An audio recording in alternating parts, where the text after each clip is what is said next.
influences the weather sometimes. Or maybe the weather influences us, I should say, impacts us, right, Brad? It's been impacting I have us. no control. I always say I work in sales, not production on this part. Right. But sorry. yeah, oftentimes, guys, we are going to see some rough weather around here, but this is not the weekend. We're actually seeing some pretty nice weather. In fact, tonight could be a first in a long time. We've got northeast winds and dry air moving in. One of the things about dry air is it can radiate the heat pretty quickly.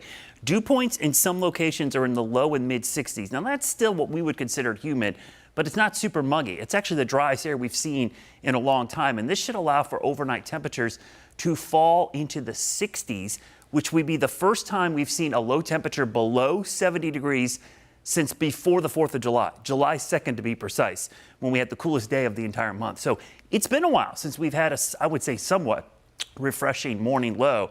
Now that dry air, you can see in our atmospheric moisture, continues to advect or transport in from the northeast. This is that really soupy tropical air in kind of the brighter reds and oranges there.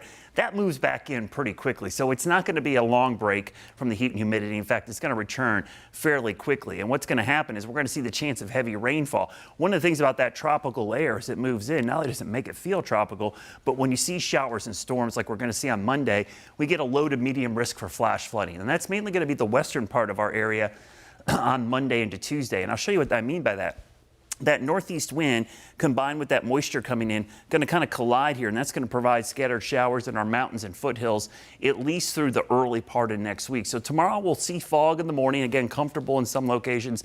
In the afternoon, not bad. I'd say mostly dry for all of us. But Sunday night into Monday morning, here comes that moisture, and that's in the form of scattered showers and some heavy downpours. Monday evening in particular, we could see some heavy downpours. Now, it's not going to rain the entire day, but we'll see waves of rain, and every one of those bands of rain, especially there on Tuesday as well, could produce some flash flooding. So when we start looking at the 5-day rainfall forecast, you really start to see the rain chances, not really tomorrow, but Monday, Tuesday, possibly into early Wednesday. Tuesday, Wednesday is kind of interesting.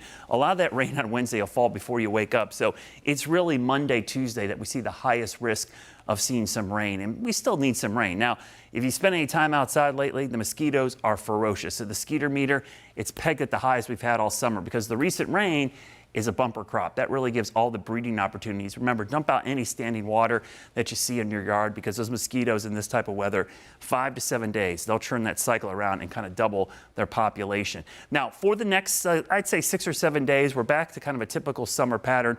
But late next week into next weekend, look at that off the East Coast. Little weak area of low pressure. What could that be? Well, there's a possibility we could have some kind of tropical disturbance develop in the next 7 days. About a 30% chance here that we could see a tropical depression or storm form. Keep a close eye on that. It's a little too early to find the track, but somewhere off the southeast, there might be some increasing moisture here that could give us a chance of rain and possibly even a tropical system. But tomorrow, no worries. Great day for the lake, the pool. We'll be closer to 90 degrees tomorrow afternoon. Your Guy Roofing 7-day forecast shows the rain returning Monday and Tuesday. We will dry out next week, but the heat starts to return with the mid-90s. Okay, Brad, thank you.